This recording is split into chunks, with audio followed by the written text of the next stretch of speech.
할렐루야 굿TV 세상을 보는 창 오색 오감을 시청하시는 여러분, 저는 포항 아름다운 고백교회 목사 이기학입니다. 우리 좋으신 하나님께서 강의를 시청하시는 모든 분들에게 큰 은혜 주시기를 축원합니다. 오늘의 주제는 본이 되라는 주제로 여러분과 이야기를 나눠보고자 합니다. 먼저 하나님 말씀을 보겠습니다. 디모데전서 4장 12절에서 13절입니다. 누구든지 내 연소함을 없인 여기지 못하게 하고 오직 말과 행실과 사랑과 믿음과 정절에 있어서 믿는 자들에게 본이 되어 내가 이를 때까지 있는 것과 권하는 것과 가르친 일에 전념하라. 말씀을 읽고 보는 것 그리고 전하는 것에 전념하라 그랬습니다. 그 이유는 다른 것이 아니라 사람들에게 꿈과 비전, 소망, 더 나아가서는 영생, 예수 그리스도 안에 있는 그 하나님의 나라, 하나님의 은혜를 전하는 데 최선을 다하라라는 것입니다. 특히 시리와 좌절 속에 있는 사람, 방황 속에 있는 사람, 앞길이 암담한 사람에게 더욱 우리는 비전과 소망, 격려와 위로를 통하여 그들에게 그 영혼들을 주님 앞에 세워야 될 줄로 생각이 됩니다. 미국의 유명한 방송인 오프라 윈프리라는 분이 있습니다. 이분은 이런 말을 했습니다. 인간은 환경을 탓하면 패배자가 되고 그것을 적극적으로 이용하면 승리자가 될 수 있다라고 했습니다. 오프라 윈프리는 1954년생입니다. 이분은 2018년 미국 타임즈에서 세계에서 가장 영향력이 있는 100인 중에 한 명으로 선정된 적도 있었습니다. 그럼 오프라 윈프리라는 사람이 어떠한 삶을 살았기에 이런 세계의 지도자 중 100명 중에 들었고, 또 그는 인간은 환경을 탓하면 패배자가 되고 그것을 적극적으로 이용하면 승리자가 될 수 있다라고 말할 수가 있고, 그가 하는 말에 많은 사람들이 고개를 끄덕끄덕일까요? 사실 오프라 윈프리는 사생아로 태어났습니다. 그녀는 인종차별이 아주 극심했던 미국 남부 미시시피 주에서 아주 가난한 흑인 가정에서 태어났습니다. 6살 때 그는 어머니의 품을 떠나서 그 외할머니의 손에서 자라게 됩니다. 그리고 9살 되던 해 사촌 오빠에게 성폭행을 당합니다. 그 후에 어머니의 남자친구나 친척 아저씨들에게 끊임없이 성적 학대를 당합니다. 또한 14살 되던 해에는 미혼모가 되어 엄마가 됐는데, 엄마가 된 지 2주 만에 그만 아이가 죽습니다. 이로 인하여 상실감과 충격으로 가출도 하고요, 마약도 하고요, 끝이 보이지 않는 어두운 시절을 보내게 됩니다. 그런 오프라 윈프리에게 어떤 한 사람이 이런 덕담을 해줍니다. 너에게도 좋은 것이 많이 있고 네가 하루에 감사와 긍정적인 말을 하면 얼마든지 너를 행복하게 살 수 있다라는 말을 해줍니다. 오프라 윈프리는 처음에는 반감을 했습니다. 아니, 내게 감사할 것이 많다고? 나 같은 여자가, 나 같은 인생이? 그녀는 자신에게 감사할 것이 있다는 그 말을 듣고 헛웃음을 치고 오히려 화를 냈었다고 합니다. 그랬던 그녀가 어느 날 자신에게 감사할 것이 있다는 것을 발견하고 감사 고백을 하며 글을 쓰기 시작했다는 것입니다.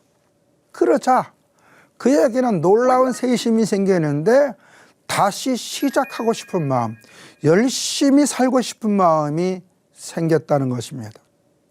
오프라 윈프리는 대중들에게 삶을 이끄는 것은 다른 사람이 아니라 자신이다 말을 하면서 그는 말하기를 나는 실패를 믿지 않는다. 단지 좋은 경험을 하게 된 것이다 라고 얘기를 합니다. 오프라 윈프리는 정말 미국에서 수많은 청취자들을 만들어냈고 그로 인하여 수많은 사람들이 위로와 격려를 받고 또 그 안에서 일어나서 다른 사람들에게도 꿈을 주는 사람이 되었습니다. 어떻게 보면 여자의 일상 중에서 비참하지 않습니까? 가정도 그렇고요, 어린 환경도 그렇고요, 또 미혼모도 그렇고 또 자녀가 죽었을 때의 그 엄마의 큰 상실감. 우리나라 말에 이런 말이 있습니다. 부모님이 소천하시면 산에다 묻고 자녀가 죽으면 가슴에다 묻는다는 말이 있습니다. 그거는요, 동서고금 누구나 어머니의 마음은 특히 더할 거 아니겠습니까? 그런 좌절 속에 있는 오프라 윈프리에게 감사할 것이 있다. 그 말을 듣고 자신에게 감사할 것을 찾아서 그것을 고백하고 쓸 때에 이 분은 수많은 사람, 전 세계적으로 좋은 영향력을 주는 사람이 되었다라는 것입니다. 이 방송을 시청하시는 분들 중에 현재의 당면한 이들 때문에 어떻게 살 것일까 막막한 분들도 있을 것이라고 봅니다. 오프라 윈프리는 하버드 대학교 졸업식에 강사로 초대되어 졸업생들에게 이런 권면을 했습니다. 오늘 영광스럽게 졸업하는 여러분들이 하버드에 나왔다고 다 성공한 삶을 살 수 있다는 보장은 없을 것입니다. 때론 실패할 때가 있을 것입니다. 그때 말할 수 없는 자괴감이나 좌절, 고통스러운 경험을 할 수도 있을 것입니다. 그때에 나 오프라 윈프리를 기억하고 나에게도 아직 감사할 것이 있다 라는 생각하면서 저 오프라 윈프리도 저런 어린 시절을 보내고 감사하면서 열심히 살았더니 저렇게 훌륭한 분이 됐는데 나도 될 수 있지 라고 하면서 감사의 조건을 찾으면 얼마든지 재기할 수 있을 것입니다. 이는 힘들고 불행한 일을 당할 때 좌절과 낙심하지 말고 긍정적인 말로 여러분 자신을 위로하면 반드시 일어날 것입니다 라고 할 때에 졸업생들 뿐만 아니라 거기에 있는 모든 사람들이 기립박수를 했습니다. 1592년 임지레란 일본의 도요토미 정권에 의해서 우리나라가 외사의 침략을 당할 때 풍정 등과 같은 일촉촉발이었습니다. 이때 전라 자수자로 있던 충무공 이수신이 피난 중에 있던 왕에게 이런 말을 했습니다. 전하, 우리에게는 아직 12척의 배가 남아 있습니다 라고. 이는 무엇을 얘기합니까? 아직 싸울 수 있다라는 것을 말해 준 겁니다. 한 어머니에게 두 아들이 있었습니다. 큰 아들은 우산 장수를 했고 둘째 아들은 소금 장수를 했습니다. 두 아들을 둔 어머니는 늘 걱정 근심 속에 살았다고 합니다. 이 어머니의 걱정 근심은 다른 게 아닙니다. 비가 오면 소금 장수하는 둘째 아들이 걱정이 되고 해가 뜨면 우산 장수하는 큰 아들 때문에 노심초사했다는 것입니다. 또 다른 어머니가 있었습니다. 이분도 두 아들이 있었습니다. 이분 두 아들도 큰 아들은 우산 장수를 했고 둘째 아들은 소금 장수를 했다고 합니다. 그런데 이 어머니는 늘 기쁘고 행복했다는 겁니다. 왜냐하면 비가 오면 우산 장수를 하는 아들이 그 우산이 잘 팔릴 것에 대해서 기뻐했고, 해가 뜨면 소금 장수하는 아들이 장사가 잘 될 것 같아서 행복했다는 것입니다. 지금 이 방송을 시청하시는 여러분들은 오늘까지 살아온 그 세월이 미래를 향한 자양분이고 인생의 노하우가 될 것이라고 봅니다. 슬프게 살았습니까? 고난의 연속이었습니까? 좌절의 연속이었습니까? 그거 다 어떻게 보면 하나님께 주신 축복입니다. 발명왕 에디슨은 전구를 발견하기까지 999번의 실패를 했다고 합니다. 그런데 이 실패는 좌절을 위한 실패가 아니라 자기가 그 발명을 위한 노하우를 만들어낸 자본이었다고 합니다. 한 기자가 물어봅니다. 그렇게 실패를 할 때 좌절하거나 낙심하거나 포기하려는 생각하지 않았습니까?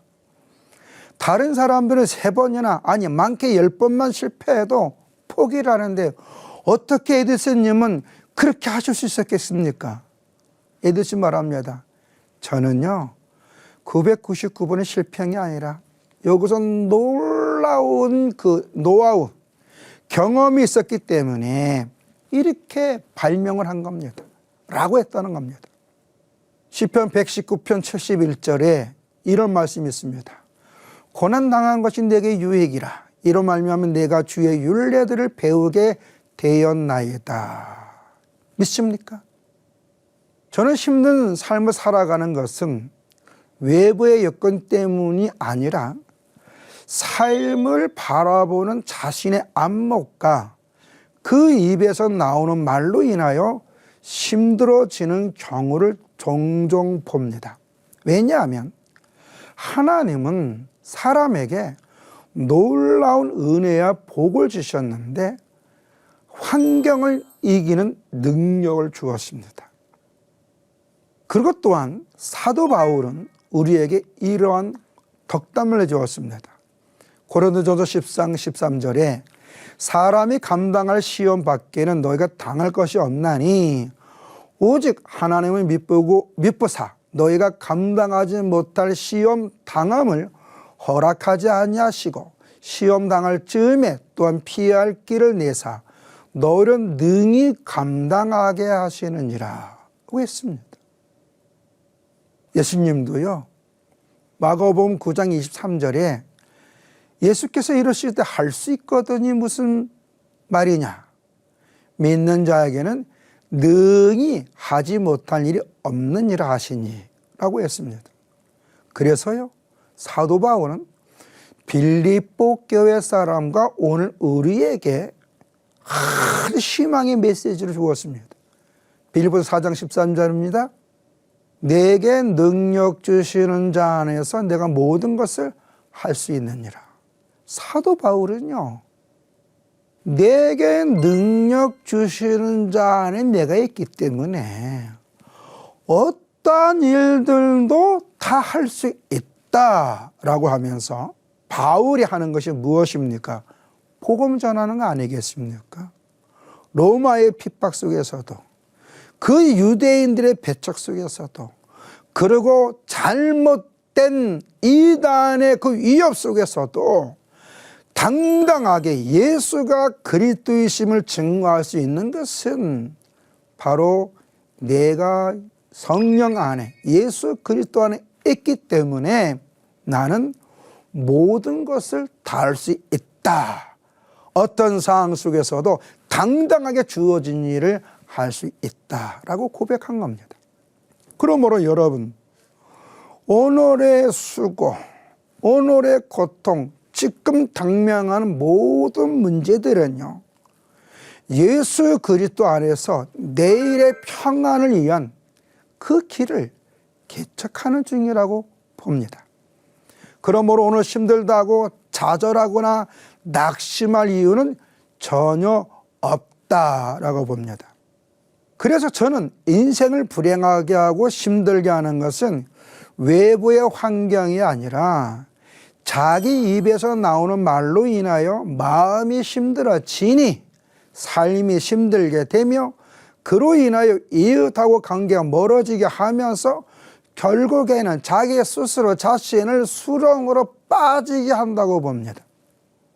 사람의 행복과 평안과 아름다운 미래는요, 사람들에게서 오는 것도 아닙니다. 환경에서 만들어지는 것도 아닙니다. 어디서요? 나의 행복과 나의 미래는 내 입에서 나오는 말로 시작된다라고 봅니다. 저는 그래서 입에서 나오는 말이 곧 자신의 미래를 가늠할 수 있다라고 말을 합니다. 말은 곧 그 사람의 삶이 되고 미래를 만들어가는 원동력이 된다는 겁니다. 그러므로 오늘부터 감사합니다, 고맙습니다, 미안합니다, 죄송합니다, 제가 또 실수를 했네요, 제가 이렇게 부족한 게 많아요, 제가 무엇을 도와드릴 것이 없나요 하면서 긍정적으로 말을 해보고 오늘 내게 주어진 이 일, 그것 때문에 힘들어하지 말고 이 또한 하나님의 은혜요 선물이며 이것 또한 감당할 수 있는 능력을 주시는 그 하나님 앞에 감사하면서 내게 이루어진 일들을 쓰고 그 뒤에다 이 또한 하나님이 해결해 주실 것이다, 이 일은 나에게 축복이 될 것이다, 이 일은 나를 행복하게 만들 것이라고 뒤에다 써보시길 바랍니다. 그렇다면 여러분들은 마음에 평안이 임하고 보이지 않는 자신감이 생기고 그 자신감으로 환경을 변화시키는 촉진자가 될 것입니다. 여러분들의 삶에 큰 영향을 끼치는 단 하나의 존재는 바로 여러분의 입에서 나오는 말이 될 것이다 라고 봅니다. 그러므로 어떤 말을 하면서 살 것인가 한번 생각해 보시기를 바랍니다. 약속을 시행하시는 신실하신 하나님, 지금도 내 입에서 나오는 말을 들으시고 나의 삶 속에 은혜를 주시며 내가 다른 사람들에게 삶의 소망을 주시기를 원하고 계셔서 지금도 내 말을 경청하고 있습니다. 너희 말이 내 마음에 들리는 대로 내가 너희에게 해주겠다. 사람의 입에서 나오는 말은요, 생태계에 영향을 준다는 거 과학적으로 증명됐습니다. 또한 심리학적으로 증명됐습니다. 정신분석학적으로도요, 사람의 말에 놀라운 파워가 있다는 거 증명되고 있습니다. 그러므로 질병 속에 있는 분들도요, 그들의 믿음으로 고백할 때 치유의 역사가 나타나는 거 저는 많이 봅니다. 우리 주님께서도 말씀해 주었잖아요. 너의 믿음대로 될지어다. 이게 뭡니까? 네가 말한 대로 너에게 이루어질 거다. 여러분, 백부장이 예수님께 와서 하신 말씀 뭡니까? 라피요, 내 집에 하인이 있는데 병에 걸렸나이다. 고쳐주세요. 예수님이 가겠다 하니까 오지 마세요. 말씀만 하세요. 우리 집에서도 내가 말을 하면 하인들이 내 말에 움직이는 것처럼 예수님이 말씀만 하면 내 하인도 고침받을 것입니다 라고 했습니다. 그건 뭐예요? 말의 능력을 믿었다는 겁니다. 누가요? 백부장이. 백부장은 어떤 사람이에요? 로마 사람 아닙니까? 로마의 다신교의 문화 속에 있던 사람인데 그는 예수님을 알아보았고 예수님의 말씀에 역사가 있음을 알고 그는 믿음으로 고백했잖아요. 그 믿음으로 고백한 그 백부장의 말을 듣고 예수님을 칭찬해 주면서 네 믿음대로 될지어다, 네가 말한 대로 될지어다 했습니다. 자, 그렇다면 현재 아무리 힘들고 곤고하고 앞이 보이지 않는 여러 가지 문제가 산적해 있다 할지라도 여러분들이 하나님 약속을 믿고 믿음으로 감사해 보시기를 바랍니다. 그러면 임마누엘 되신 하나님께서는 여러분들의 문제를 해결해 주시고 여러분들이 다른 분들에게 소망과 위로의 아이콘으로 사용하실 것이라고 봅니다. 구티비에서 희망교양국이라는 책자를 얼마 전에 전국 교정기독교연합선교회 믿음의 교도관들에게 나눠줬습니다. 그때의 그 희망교양국 안에 내용을 보면 정말 어려움을 극복한 사람들이 우리 주 예수 그리스도 안에서 그걸 다 이겨나가면서 하나님의 나의 삶 속에 이렇게 역사했습니다. 라는 이야기들이 기록되어 있습니다. 이때에 우리 법무부 교정연합기독선교회장인 모 교도소 소장이신 이 소장님이 뭐라고 말씀하냐면 우리 믿음의 교도관들이 이 책을 읽고 먼저 은혜를 받고 감동받아 우리 교도관들의 행위로 인하여 저 담 안에 있는 영혼들에게 선한 영향력을 끼치기를 원합니다. 라고 방송이 되었습니다. 제가 그때 지도 목사라서 옆에 있었습니다. 여러분들은요, 다른 사람들에게 앞으로는 놀라운 아름다운 고백의 간증을 할 것이라고 봅니다. 그러므로 지금 힘들고 어렵다고 좌절과 낙심할 때가 아니라 아까도 말씀드렸다시피 그걸 한번 써보세요. 그 일들을 썰어보세요. 나는 경제적으로 어렵다. 나는 질병으로 어렵다. 나는 인간관계로 어렵다. 우리 아이들이 이러이러 문제로 어렵다. 그 뒤에다가 하나님께서 해결해 주실 것이다. 왜? 하나님은 약속하신 것대로 약속대로 구한 것을 주시는 분이기 때문에 그걸 믿으시고 감사해 보시길 바랍니다. 그리고 지병에 있는 여러분 많이 아프실 겁니다. 저도 23살 때 교통사고로 정말 죽다 살아났습니다. 일명 영안실 입구까지 갔다 온 사람입니다. 그러나 그때에 제가 할 수 있는 건 하나밖에 없었습니다. 하나님 아시죠? 그 기도밖에 없었습니다.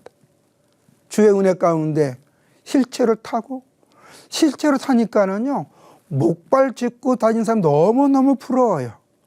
나도 저 목발을 짚고 내가 가고 싶은 데 가고 화장실도 내 마음대로 가는 게 소원이 없었어요. 그래서 또 기도했습니다. 하나님 목발 짚게 해주시옵소서. 또 믿음으로 기도했어요. 그런데 지금 어떻습니까? 지금 이렇게 40년 동안 건강하게 돌아다니고 있지 않습니까? 복음을 전하는 목사가 되지 않았습니까? 그때 의사가 이 선생은 평생 걷지 못합니다. 이 말에 제가 좌절하고 낙심했다면 어떻게 됐을까요? 그러나 하나님의 약속을 믿고 믿음으로 기도하고 믿음으로 선포하니 지금은 이렇게 전국 교도소를 다니며 또 많은 사람에게 소망과 비전을 주면서 하나님의 뜻을 전하는 목사가 되지 않았습니까? 지금 여러분이 환난, 고난, 아픔, 남에게 말하지는 못한 수치스러움이 있다 할지라도 낙심하지 마시기 바랍니다. 그거 다 주님이 옆에서 보셨습니다. 그리고 그 주님께서는 지금 우리에게 녹화합니다. 네 문제 내가 해결해 줄게. 너는 있는 그대로 그 문제 나에게 맡기지 않으렴.